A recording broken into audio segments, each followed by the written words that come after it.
Okay, good day. It's a wonderful day. My name is Nam Domingo once more again. Here is CorelDraw tutorial designing. So we are still under the logo designing. So now the logo I have in front of me looks like a 3D logo, but it's not a 3D logo. So you can be able to achieve this on your CorelDraw. So we just have to get started, so we don't have to waste much time in trying to design this particular type of logo. Okay, so have to get started. So you pick up your oval first and you start drawing. Hold shift on your keyboard. Sorry, delete this. Hold shift on your keyboard and start drawing. So you have to make sure that the oval is accurate. Alright, okay, so the next thing you're supposed to do is apply your color, any kind of color at all. If you don't want yours to be at this particular type of color, you can change it to any kind of color at all that you want. So click on it. So the symbol on it that makes it transform like E is a letter E. So you can go to your area on text box and click and tap the letter E. You can change yours to if you want, you can put your caps lock on. If you want, you can put it off. So it depends if you want it on uppercase or lowercase. Oh, sorry, I shifted the okay. So the letter E. So if you want, you can decide to change the font. You can choose any font of your choice. Depends on your own choice. But let me just go with this one. This is the Arial Black, but not exactly the same font that you see. So you can try and locate this exact font, or you can decide to use your own font. So it all depends on you. So in previous tutorials that I'll be doing, I kind of explained something about to you about trimming. So the formatting toolbar changes depending on the control, depending on the command you have been given to the computer.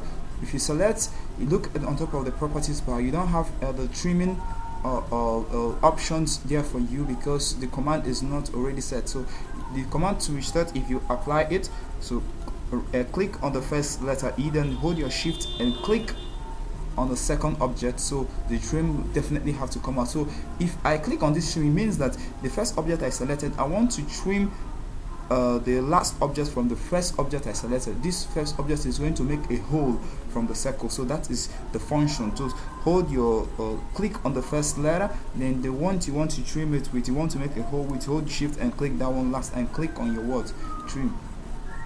So once you just click on your letter E, you can just delete this E immediately. So now you make a hole. So how do we apply it to make like a 3D form? Use what we call extruding. So you go to your extruding point, locate where your extruding is and click on extrude, then apply, so like this, okay, then apply your extrude a little bit on it, yeah.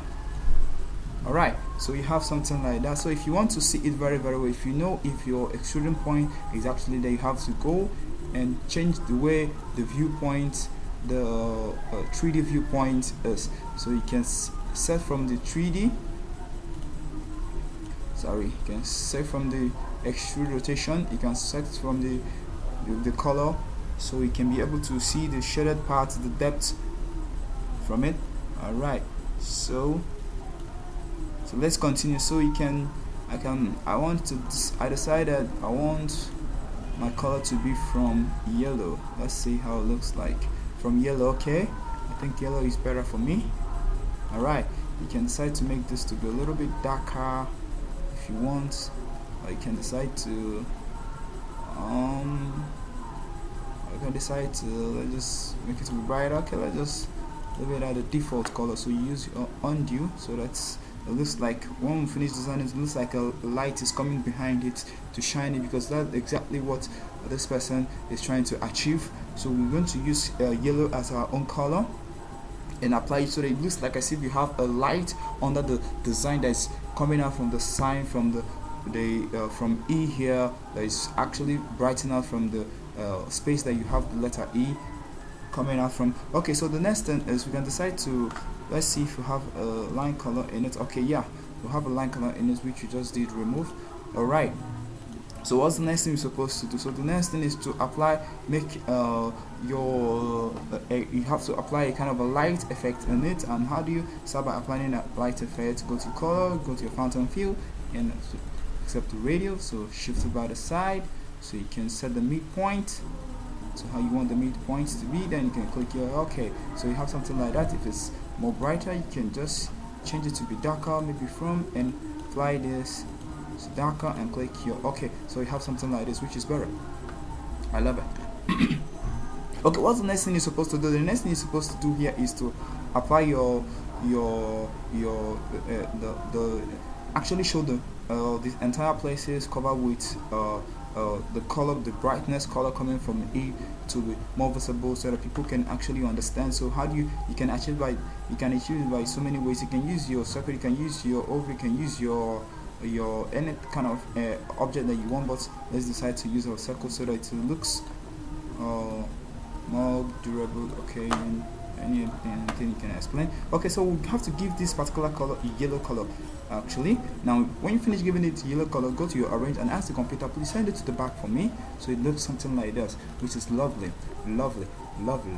So it looks as if, so you can decide to fine tune other things, maybe change the way the logo is showing, maybe by the side, maybe by the top, by anyhow you want. So you can, after finish, you can position. So the design you have inside, if you decide to apply another fountain fill in it to make it looks like a light that have a shadow in it, so you can decide to put it in the other places that you want to put it.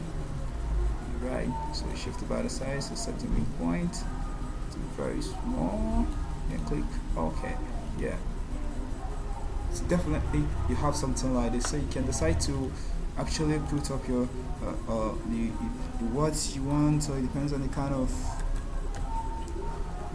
you're using. So you have it. You can decide to position yours anywhere you want. You can decide to position it here, and decide to position. You can decide to fine tune this more, but the main important thing that we are focusing on this particular tutorial is just about the main logo that you have here, not just about this the form on how we get the main logo, because this is the things that is more complicated, not just the word. So you can decide to change the word to any kind of design you want to saw something else and position it anywhere you want. You can still multiply, click plus on your keyboard, multiply, change the direction, change the color, why it looks something like this, maybe change it to the similar like something you have, so it wouldn't look odd. You can still change this to change it to yellow or darker one, something like that. So here you go. So this is exactly how you can be able to achieve something like this. So thank you and for listening, and thank you for watching my video, and please try and watch every of my video, because there's extra and other features that you might need. Then you think that, oh, this logo is it this kind of logo looks simple, there must be something I explain in that logo that makes me to choose that particular type of logo. Just forget about if once you see it, don't fast forward it, don't try and say, okay, this is this particular logo, this is how they achieve it.